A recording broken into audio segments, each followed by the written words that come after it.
मैं परमेश्वर का धन्यवाद देता हूँ। एक बार फिर परमेश्वर ने आज सुबह के समय में परमेश्वर के पवित्र चरणों में आने का मौका दिया, कृपा दिया। तो आइए मेरे प्रिय भाइयों, बहनों, बुजुर्गों, माताओं, पिताओं, बेटियों, नौजवानों, हम पिछले दिनों में रूत की किताब का अध्ययन शुरू किया था। उसका पहला भाग हमने उस पहली कड़ी में सीखा था। अभी आज हम दूसरे इस भाग की तरफ बढ़ रहे हैं और आइए हम प्रार्थना के साथ आज का वचन सीखना शुरू करते हैं। प्यारे प्रभु, तेरा शुक्र करते हैं, आप हमें प्रेम करने वाले परमेश्वर हैं। पवित्र आत्मा रूत की किताब का अध्ययन में आप हमें सिखाएं और गहरी गहरी बातें खोल के दें, ताकि हम आपके प्रति सच्चे, वफादार, टूटे मन वाले, नम्रता, दीनता के साथ प्रभु नजर आएं और आज्ञाकार बन जाएं। सारा आदर, महिमा, जलाल तेरे नाम को देते हुए प्रार्थना हमारे उद्धार के कर्ता प्रभु यीशु मसीह के सामर्थी और पवित्र नाम से मांगते, सुनो और ग्रहण करो, आमीन। तो अभी आज हम देखेंगे नाओमी की गलतियाँ। आइए मेरे साथ पढ़ें भजन संहिता 11 का 1। मेरा भरोसा परमेश्वर पर है, तुम क्यों कर मेरे प्राण से कहते हो कि पक्षी की नाई अपने पहाड़ पर उड़ जा।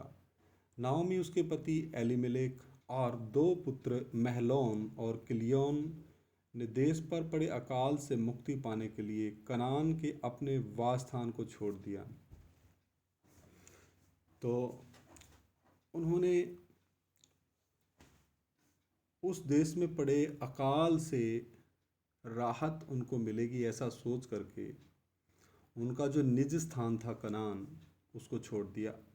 जो स्थान उन्होंने चुना वह मोआब का देश था। कनान को उन्होंने छोड़ा और वो मोआब की तरफ बढ़ने लगे और वे वहाँ रहे। और वहाँ नाओमी ने अपने पुत्रों का विवाह अन्य जाति लड़कियों के साथ करवा दिया, जो कि बहुत ही परमेश्वर के वचन के खिलाफ था। जिस कठिनाई और दुख का नाओमी को वहाँ सामना करना पड़ा, वह परमेश्वर की इस पूरी घटना पर बिल्कुल अप्रसन्नता का स्पष्ट देखने को मिलता है कि परमेश्वर नाओमी के उस फैसले से कितना अप्रसन्न था, यानी कि खुश नहीं था। रूत पहला अध्याय पहला वचन पढ़ते हैं। जिन दिनों में न्यायी लोग न्याय करते थे, उन दिनों में देश में अकाल पड़ा। तब यहूदा के बैतलहम का एक पुरुष अपनी स्त्री और दोनों पुत्रों को संग लेकर मोआब के देश में परदेसी होकर रहने के लिए चला।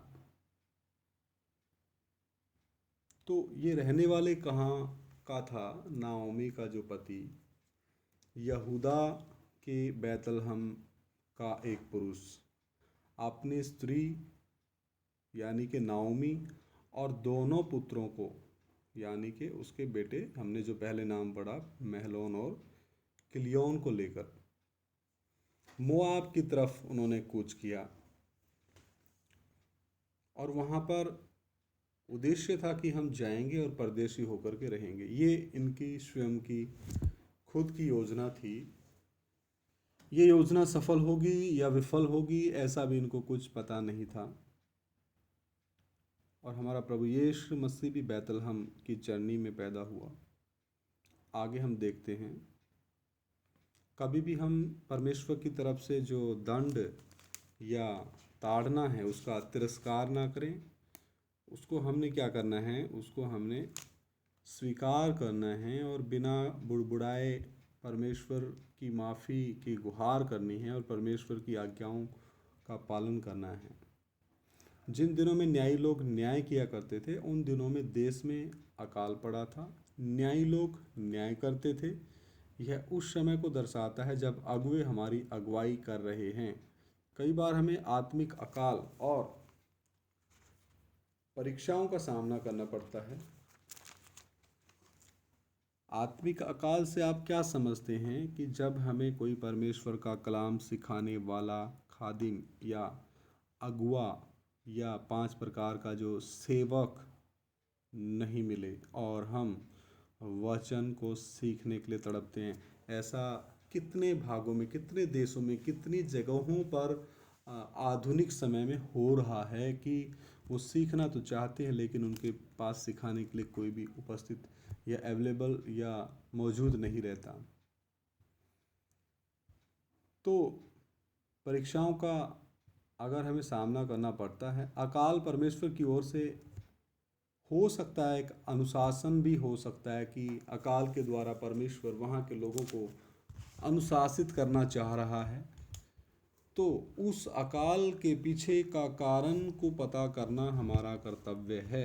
आत्मिक अकाल जब पड़ता है कि परमेश्वर इससे हमें क्या सिखाना चाहता है, परमेश्वर हमारे पास क्यों नहीं अपने खादिमों को, अपने सेवकों को, दासों को भेज रहा, और परमेश्वर हमें हमारे अगुओं के द्वारा या यहाँ तक कि हमसे छोटों के द्वारा भी हमें अनुशासित कर सकता है। इसमें भी कोई आप ये ना सोचें कि मैं तो पास्टर हूँ, मैं तो 5 प्रकार का सेवक हूँ, तो मुझे जूनियर सेवकों के द्वारा परमेश्वर क्यों संदेश देना चाहता है। और बलवा ना करें। एक वचन में लिखा है, जब प्रभु यीशु मसीह के जो चेले लोग थे, 12 प्रेरित उनके साथ रहते थे, तो वो सफ़र में बहस करते आ रहे थे कि स्वर्ग में कौन बड़ा होगा। पतरस ने सोचा होगा मैं बड़ा हूँगा, यूहन्ना ने बोला होगा नहीं मैं प्रभु के करीब रहता हूँ, मैं बड़ा हूँगा। तो इस तरीके से उनके बीच में वाद विवाद चल रहा था। तो जब वो निश्चित स्थान पे, निर्धारित जगह पे पहुँचे, तो प्रभु यीशु मसीह ने उनको बुलाया और उनसे पूछा तुम मार्ग में किस बात के ऊपर बहस करते आ रहे थे। तो प्रभु यीशु मसीह ने बिल्कुल साधारण से तरीके से समझाया कि देखो, जो कोई स्वर्ग में बड़ा होना चाहता है वो इस पृथ्वी पर, इस शरीर में रहते हुए अपने आप को बालक के समान बनाएं, अपने आप को बच्चे के समान बनाएं। और बच्चा क्या करता है, बच्चे को यदि हम डांट देते हैं, मार देते हैं और उनको ताड़ना भी दे देते हैं, फिर भी वो, माँ ने अगर ताड़ना दी तो फिर भी थोड़ी देर समय के, कुछ समय के पश्चात वो भूल जाता है और माँ के पास फिर आके गले से लग जाता है। तो आज हम इन सारी बातों से यही सीखते हैं कि आधुनिक युग में अगर हम प्रभु ने दास ठहराए हैं तो दास की कोई मर्जी नहीं होती, दास एक गुलाम की तरह होता है।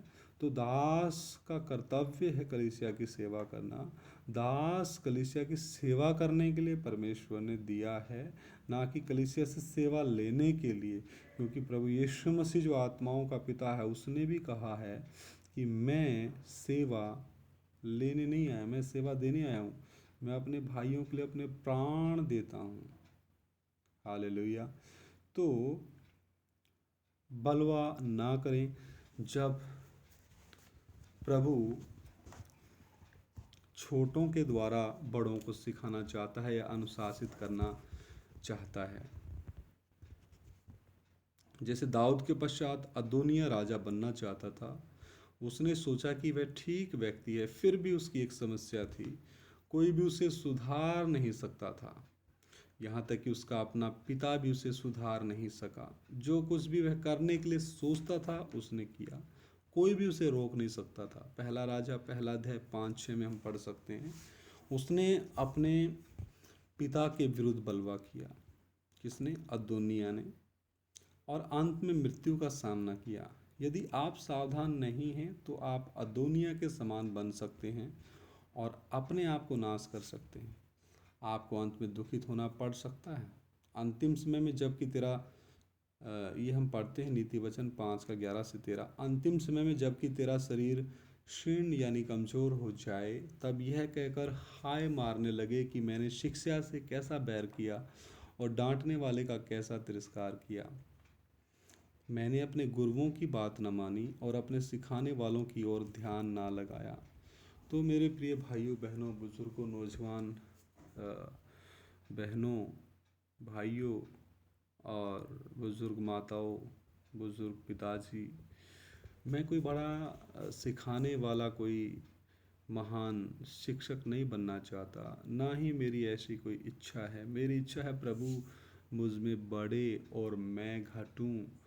लेकिन परमेश्वर का जो एक संदेश है वो प्रेम के कारण मजबूर होकर के मेरे ऐसे भाइयों के लिए ये रिकॉर्ड किया जा रहा है जो वचन को सीखने की भूख और प्यास रखने वाले हैं और उनको ठीक समय पे आत्मिक भोजन मिले और उनकी आत्मिक उन्नति हो। अब अकाल के बाद आगे क्या प्रॉब्लम आई? भोजन की भी समस्या वहाँ पैदा हुई। अकाल पड़ा, कई लोगों के लिए भोजन एक बड़ी परीक्षा भी हो सकता है। और भोजन की कैसे परीक्षा हो सकता है? संसार में प्रवेश किया हुआ पहला पाप भोजन से संबंधित था। प्रभु यीशु मसीह की सेवकाई में पहली परीक्षा भी भोजन से जुड़ी हुई थी। 40 दिन के उपवास के पश्चात वह भूखा था, कौन? प्रभु यीशु मसीह। परंतु वह पूर्ण जय के साथ परीक्षा पर जयवंत हुआ। जबकि आदम और हव्वा और एलीमेलेक और नाओमी दुर्भाग्यपूर्वक फेल हो गए, असफल हो गए। कई परमेश्वर के बच्चे उथला यानी ऊपरी आत्मिक जीवन व्यतीत करते हैं, ऊपर ऊपर से आत्मिक लगते हैं, लेकिन उनकी जड़ें गहराई से प्रभु यीशु मसीह में नहीं उतरी हैं, क्योंकि वे अपने पेट और कटोरे के बंधुत्व में यानी भाईचारे में यानी पेट और कटोरे से उनका इतना प्रेम बढ़ चुका है कि वो पेट की भूख को बुझाने के लिए और कटोरे में भोजन लाने के लिए किसी भी लेवल तक जा सकते हैं। और क्या खाना है और क्या पीना है इस बारे में अत्यधिक रूप से चिंतित रहते हैं, जैसे कि उनका स्वर्गीय पिता उनकी चिंता नहीं करता हो। ऐसा महसूस होता है जैसे यूहन्ना 6:27 में हम पढ़ते हैं, नासवान भोजन के लिए परिश्रम ना करो, परंतु उस भोजन के लिए जो अनंत जीवन तक ठहरता है, जिसे मनुष्य का पुत्र तुम्हें देगा। हालेलुया। रूत पहला अध्याय 3 और 5 वचन भी हम पढ़ते हैं। और नाओमी का पति एलीमेलेक मर गया और नाओमी और उसके दोनों पुत्र रह गए। जब महलोन और किलियोन दोनों मर गए, तब नाओमी अपने दोनों पुत्रों और पति से रहित हो गई। तो मेरे प्रिय भाइयों बहनों, यहूदा के बैतलहम से ये अकाल से बच कर के मोआब की तरफ जो इनका कूच किया हुआ जो योजना था, वो योजना ध्वस्त हो चुकी है। नाओमी का जीवन साथी मर चुका है और उनके दोनों बेटे किलियोन और मैलोन मर चुके हैं। तो मेरे प्रिय भाइयों बहनों बुजुर्गों, हम अपने जीवन में जरा गौर से देखें, हम क्या क्या योजनाएं आज बना रहे हैं, कहाँ जाएंगे, कहाँ रुकेंगे, क्या खाएंगे, क्या पिएंगे। ये सारी योजनाएं हमारी हमारी व्यर्थ हैं। ये सारी योजनाएं हमारी व्यर्थ हैं, क्योंकि परमेश्वर का वचन इनके बारे में स्पष्ट रीति से कहता है। वो भी हम वचन देखेंगे, परमेश्वर का वचन इसके बारे में क्या कहता है। आइए हम पढ़ लेते हैं याकूब की पत्री, याकूब की पत्री, याकूब की पत्री चौथा अध्याय, याकूब की पत्री चौथा अध्याय। मैं 13 और 14-15 वचन पढ़ रहा हूँ। याकूब की पत्री चौथा अध्याय 13, 14, 15। तुम जो यह कहते हो, आज या कल हम किसी और नगर में जाकर वहाँ 1 वर्ष बिताएंगे और व्यापार करके लाभ कमाएंगे, और यह नहीं जानते कि कल क्या होगा। सुन तो लो, तुम्हारा जीवन है ही क्या? तुम तो भाप के समान हो, जो थोड़ी देर दिखाई देती है फिर लोप हो जाती है। इसके विपरीत तुम्हें यह कहना चाहिए, यदि प्रभु चाहे तो हम जीवित रहें और यह या वह काम भी करेंगे। हालेलुया। तो कितना स्पष्ट परमेश्वर का वचन है मेरे प्रिय भाइयों बहनों बुजुर्गों माताओं नौजवानों। आइए हम प्रार्थना करें।